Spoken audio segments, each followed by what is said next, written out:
안녕하세요. 오늘도 복된 날입니다.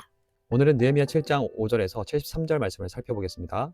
성벽 공사는 대적들의 위협, 내부의 배신과 음모, 그리고 끊임없는 조롱 속에서 52일 만에 극적으로 완성됩니다. 바벨론에게 무너졌던 성벽은 그렇게 140여 년 만에 다시 세워졌습니다. 이 승리는 하나님의 도우심 없이는 불가능했습니다. 하지만 성벽이 완성되었다고 해서 모든 일이 끝난 것은 아니었습니다. 도비아는 여전히 내부 귀족들과 혼인 관계로 연결돼 있었고, 그들은 느헤미야에게 정보를 흘리며 내부 균열을 일으키려 했습니다. 외부의 공격보다 더 무서운 것은 내부의 분열이었습니다. 그래서 느헤미야는 성문을 지키는 경비를 강화하고 믿음직스럽고 하나님을 두려워하는 지도자를 세웁니다. 성벽은 세워졌으나 성 안에는 여전히 빈 곳이 많았고 아직 사람들은 충분히 정착하지 못했습니다. 눈에 보이는 성벽은 완성됐지만 공동체를 세우는 사람의 제거는 이제 시작이었습니다. 바로 그때 하나님께서 느헤미야의 마음을 움직이십니다. 족보를 찾고 공동체를 다시 조직하라. 성벽을 지키는 것은 사람이기 때문입니다. 5절 말씀에서 7절 말씀입니다. 내 하나님이 내 마음을 감동하사 귀족들과 민장들과 백성을 모아 그 계보대로 등록하게 하심으로 내가 처음으로 돌아온 자의 계보를 얻었는데 거기에 기록된 것을 보면 옛적에 바벨론 왕 느부갓네살에게 사로잡혀 갔던 자들 중에서 노임을 받고 예루살렘과 유다에 돌아와 각기 자기들의 성읍에 이른 자들 곧 스룹바벨과 예수아와 느헤미야와 아사랴와 나하랴와 나하마니와 모르드게와 빌산과 이스베렉과 비구웨와 느음과 바하나와 함께 나온 이스라엘 백성의 명수가 이러하니라. 여기서 한 가지 중요한 질문을 던지게 됩니다. 사람들이 왜 꼭 예루살렘에 있어야 했을까? 이미 흩어져 살고 있었는데 굳이 오래된 명단을 꺼내서 사람들을 다시 예루살렘으로 모으려 했을까? 느헤미야 시대의 예루살렘은 성벽은 세워졌으나 성 안은 텅 빈 도시였습니다. 방어가 되지 않고 행정이 움직이지 않고 성전은 있으나 예배하는 공동체는 제대로 자리 잡지 못한 상태였습니다. 그때 하나님께서 느헤미야의 마음을 감동시키십니다. 원어 나타는 주다 허락하다입니다. 하나님께서 느헤미야 마음에 백성들의 계보를 등록할 마음을 주셨습니다. 이제 성이 아니라 사람을 세우라. 예루살렘이 다시 하나님의 도성이 되려면 그 도성에 들어설 백성을 먼저 세워야 한다. 왜 그 백성이 예루살렘 안에 있어야 했습니까? 예루살렘은 단순한 도시가 아닙니다. 이스라엘의 수도이자 군사적 중심지이며 동시에 성전이 있는 언약 공동체의 심장입니다. 그 심장이 비어 있으면 이스라엘은 외형만 남은 빈 껍데기에 불과합니다. 그래서 하나님은 이 도성 안에 다시 백성을 채워라 명하셨던 것입니다. 그러나 문제가 있었습니다. 백성들은 이미 유다 땅 곳곳에 흩어져 살고 있었고 그들을 하나의 공동체로 묶을 명확한 기준이 필요했습니다. 그때 느헤미야가 하나님이 주신 마음을 따라 찾은 것이 바로 에스라 2장에 기록된 1차 포로 귀환자 명단이었습니다. 이 명단은 단순한 행정 문서가 아니라 포로의 땅에서 하나님께서 불러내신 언약 백성의 공식 기록이었습니다. 누가 하나님의 백성인지, 누가 제사장과 레위인의 계열인지, 누가 공동체의 중심을 구성할 자격이 있는지를 증명하는 기준이었습니다. 왜 이 기준이 필요할까요? 이유는 분명합니다. 포로 귀환 후 90여 년이 흐르는 동안 사람들은 이방인들과 통혼하며 문화가 섞였고 정체성은 약해졌고 언약 의식은 흐려졌습니다. 하나님은 성벽보다 더 중요한 신앙의 벽을 다시 세우기 위해 족보를 정리하게 하신 것입니다.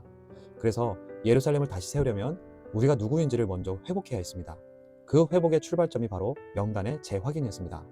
그리고 이 명단을 가지고 느헤미야는 예루살렘을 채울 사람들을 선발합니다. 이것은 현대식 인권 개념으로 보면 자유권 침해처럼 보일 수 있지만 고대 사회에서 공동체의 생존과 언약은 개인보다 우선되는 원리였습니다. 게다가 느헤미야 11장을 보면 백성을 제비뽑기로 뽑아 10분의 1을 예루살렘에 거주하게 하고 또한 자원하여 예루살렘에 머무는 사람들을 백성들이 축복했다고 말합니다. 강제 연행이 아니라 공동체의 운명을 함께 짊어지는 언약적인 의무와 사명 분담이었던 것입니다. 결국 느헤미야의 행동은 이 한 문장으로 요약됩니다. 하나님 나라의 중심을 다시 세우기 위해 하나님이 불러내신 백성의 정체성을 다시 확인하고 공동체를 그 중심으로 재배치한 것. 사랑하는 여러분, 느헤미야 7장 5절은 단순히 명단을 읽는 장면이 아닙니다. 하나님께서 느헤미야의 마음을 움직이셔서 폐허처럼 보이던 예루살렘을 다시 하나님의 도성, 하나님의 나라, 언약이 살아 숨쉬는 거룩한 중심으로 세워가시는 장면입니다. 성벽을 세우신 하나님은 이제 그 성벽 안에 들어설 백성을 세우십니다. 그 백성은 아무나가 아니라 하나님이 부르신 자, 언약을 따라 돌아온 자, 역사 속에서 하나님이 기억하신 이름들이었습니다. 이 놀라운 재건의 역사를 위해 하나님은 느헤미야에게 오래된 명단을 다시 펼치게 하셨습니다. 과거를 붙들어 현재를 세우시고 현재를 통해 미래의 하나님 나라를 준비하신 것입니다. 이것이 느헤미야 7장 5절의 깊은 의미이며 하나님께서 예루살렘을 반드시 사람으로 채우려 하신 이유입니다. 이어지는 8절부터 73절까지는 바로 하나님께서 세우고자 하신 그 백성, 그 공동체가 누구인지를 보여주는 부분입니다. 먼저 8절부터 38절까지는 각 가문과 각 성읍에서 돌아온 사람들의 이름이 기록되어 있습니다.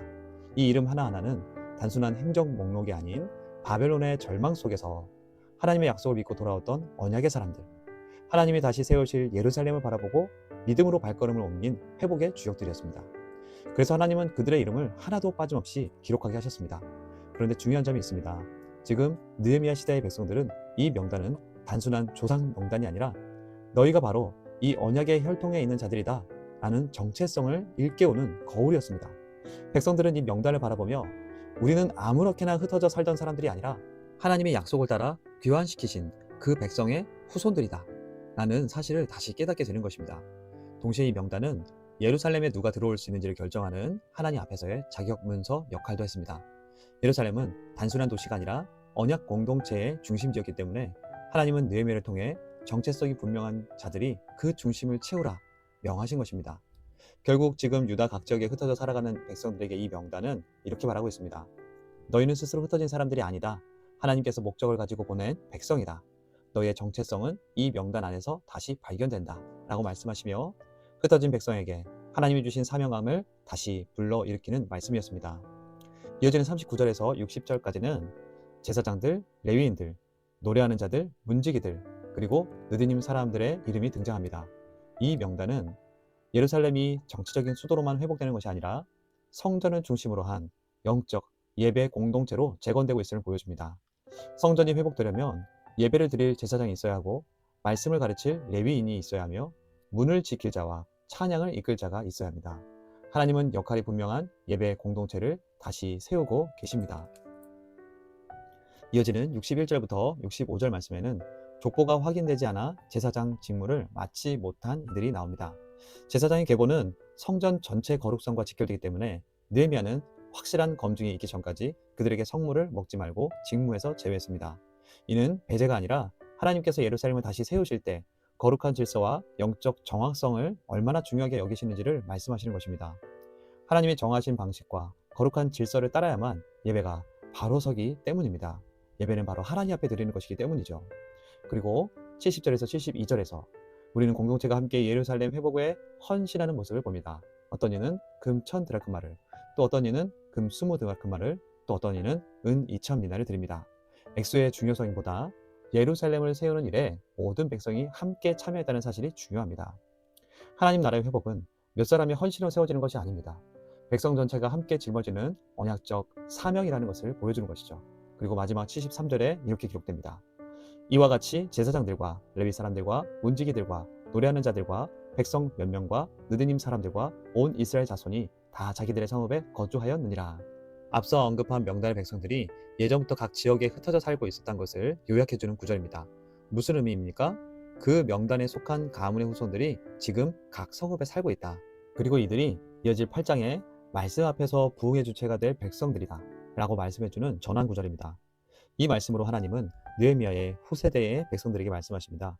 그들에게 성벽은 있지만 이방인들과 섞여 살고 예배는 있었지만 예배자는 찾을 수 없었습니다. 성전은 있지만 정체성을 잃은 이들에게 하나님은 말씀하십니다. 너희는 바벨론의 백성이 아니라 하나님의 언약 백성이다. 그래서 하나님은 족보를 다시 정리하게 하십니다.